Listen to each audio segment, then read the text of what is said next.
Today I have chosen to write about or to speak on the most influential or most important to me time period in psychology. And I believe that it began in the 1700s and the late 1700s.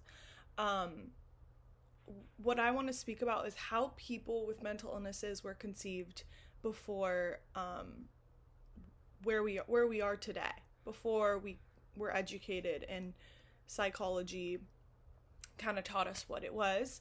So people with mental illness, whether that be depression, whether that be anxiety, whether it be any disorder, I mean, they were believed to be possessed by demons. And not only did they, but they believed that there was some type of witchcraft, some type of magic. So everything we see in the movies, that is truly what they believed. And they would perform things such as the exorcism, which I didn't know was a real thing. I thought that was just in the movies. So yeah, they would perform things like the exorcism, believing that they need to save their souls and save them, rather than these people were just dealing with normal mental illnesses that people today face on a daily basis. Doesn't even need to be diagnosed most of the time.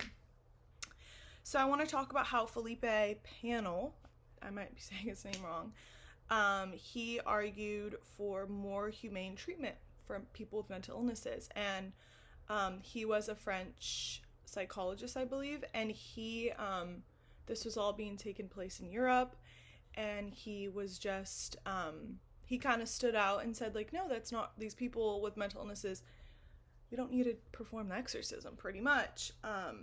So I think that that was a big turning point.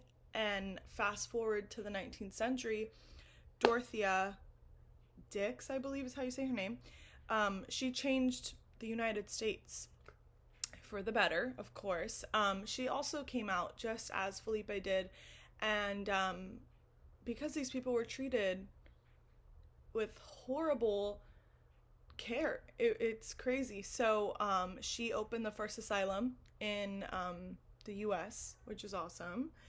And I think that is a big turning point for history, and I think that needs to be recognized a lot more because, yeah, there were still problems with these asylums, which they were chained to their beds. I mean, it was still awful, but at least these people weren't, the exorcism wasn't being performed on them. So I think it had evolved in that way greatly, and I think that is that's a significant moment in history when because people with mental illnesses were seen as weird, they were seen as different, they were seen as crazy. Whereas today, I think we've come to a point where it is just normal, and it's healthy for people to connect and, acknowledge that they have a mental illness, and I think it's healthy.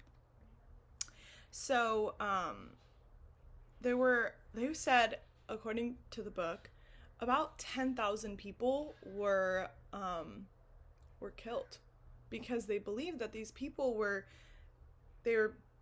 being eaten, they were eating babies and they were witches. So they also believe, yeah, that they were witches. And yeah. I also wanted to talk about how not only the way that these people were being killed was not humane. They were being burned at stake for something that they have very little control of, close to no control, their mental health. And I think these people's lives were taken without any reason, good reason at least. And in Paris, the people in the asylums, they were seen to have improvement, and they were seeing that people were able to leave the hospital and that they were able to get the treatment that they needed. So that was a groundbreaking because they were like, oh, these people didn't need to be killed. They don't have the exorcism, or we don't need to perform the exorcism. And also to Dorothea Dix, when she did all her research on how these people were being treated, she took it to Congress, which I think it's amazing. And I think the fact that a woman was the one to open up an institution like this was amazing, an asylum in the US. And also in the I mean, by no means was this these asylums perfected. In no way were they perfect. In no way were they good at all. I mean, these people, they would perform the electric shock on them, and these were for broke patients who really couldn't afford to be there, which is insane. And the rooms were freezing.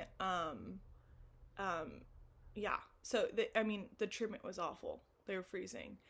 And in the late 1960s, antipsychotic meds were created, which I think that's a very important. That's very important because, I mean, today there's people who can't live without their psych meds, and that is normal because, you know, it's just that's the way they are coping, and that's the way they're dealing with their mental illness. And I think that psych meds have saved many lives, and I think that that was a very groundbreaking discovery.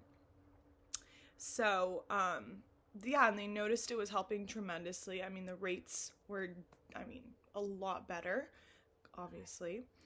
Yeah, and in 1963, finally Congress passed and John F. Kennedy signed the Mental Retardation Facility Act. And that obviously changed mental illness and the way it was seen.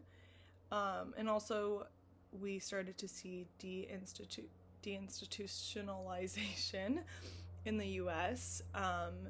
People were treated differently now, finally.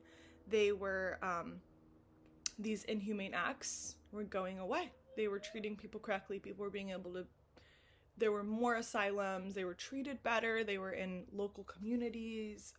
So yeah, thank you so much.